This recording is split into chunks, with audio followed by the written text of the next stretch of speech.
At a time when China was torn apart by endless war, one young king believed he could conquer them all. Most rulers would have considered the idea impossible, but Qin Shi Huang was not like other kings. Ruthless and ambitious, he would conquer rival kingdoms and unite China for the first time. But the first emperor inspired both admiration and fear.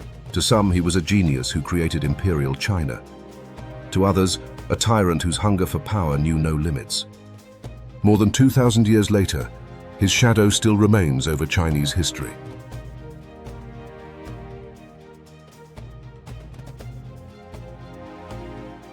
More than 2,000 years ago, China was not a single empire.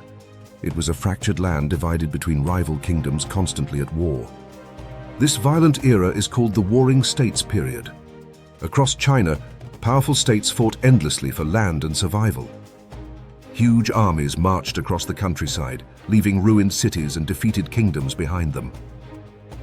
But while rival kingdoms weakened themselves through war, one state in the far west was growing stronger.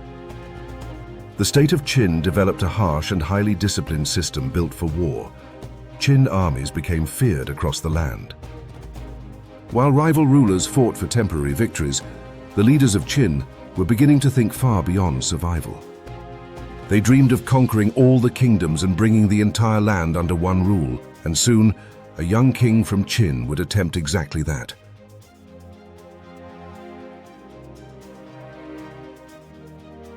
In 246 BC, the king of Qin died, leaving the throne to his 13-year-old son, Young King, the future Qin Shi Huang. Rival kingdoms watched Qin carefully, waiting for signs of weakness. While inside the Qin royal court, political enemies struggled for power. Assassination attempts and betrayal were common. But Young King proved to be far more ambitious than many expected. As he grew older, he transformed Qin into the most powerful state in China. His armies marched eastward, defeating rival kingdoms one by one.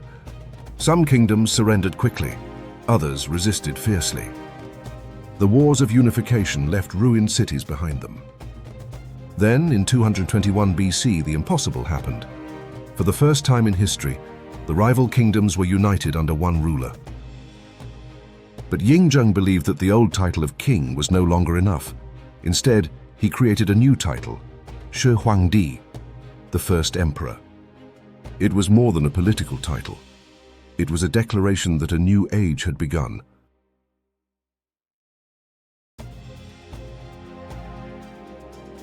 After centuries of war, Qin Shi Huang now ruled a vast territory larger than any kingdom before him.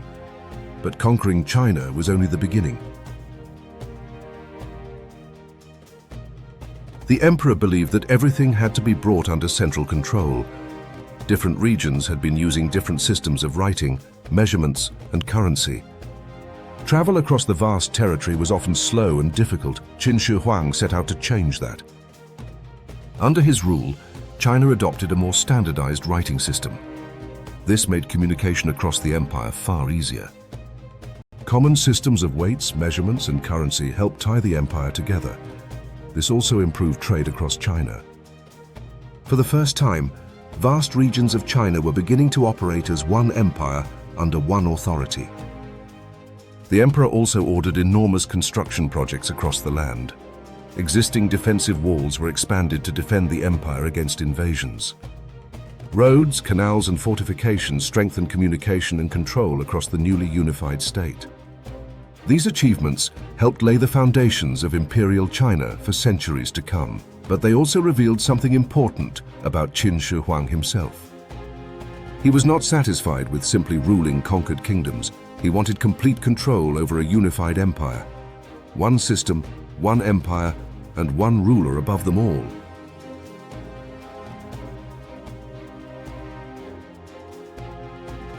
For all his achievements, Qin Shi Huang ruled through fear as much as admiration.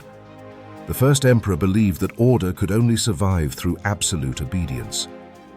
The Qin legal system became known for harsh punishments and strict control. Even minor crimes could bring severe punishment. The emperor's enormous construction projects also demanded huge amounts of labor. Hundreds of thousands of workers labored on state projects. Qin Shi Huang also feared disorder and opposition. Ancient accounts describe books being destroyed, and scholars punished if they challenged imperial authority. The emperor wanted unity not only in government, but also in thought itself. As the years passed, the emperor grew increasingly suspicious and isolated. Assassination attempts deepened his distrust of the world around him. Some historians believe his relentless drive for control pushed him toward paranoia. Yet even his critics could not deny the scale of his ambition.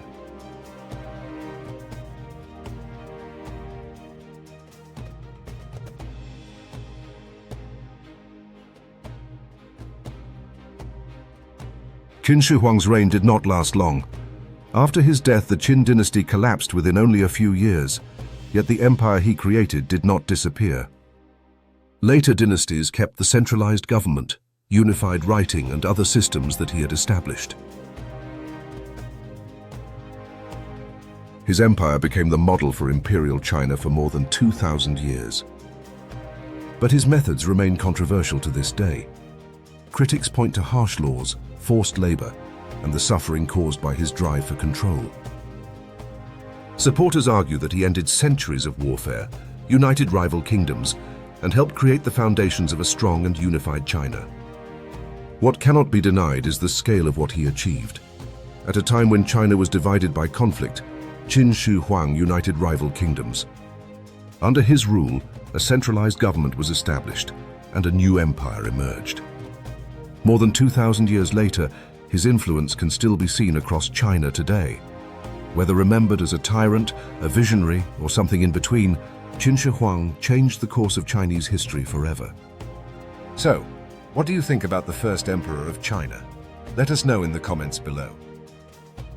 If you enjoy history videos like this one, please subscribe to the channel and click on all notifications to get updates.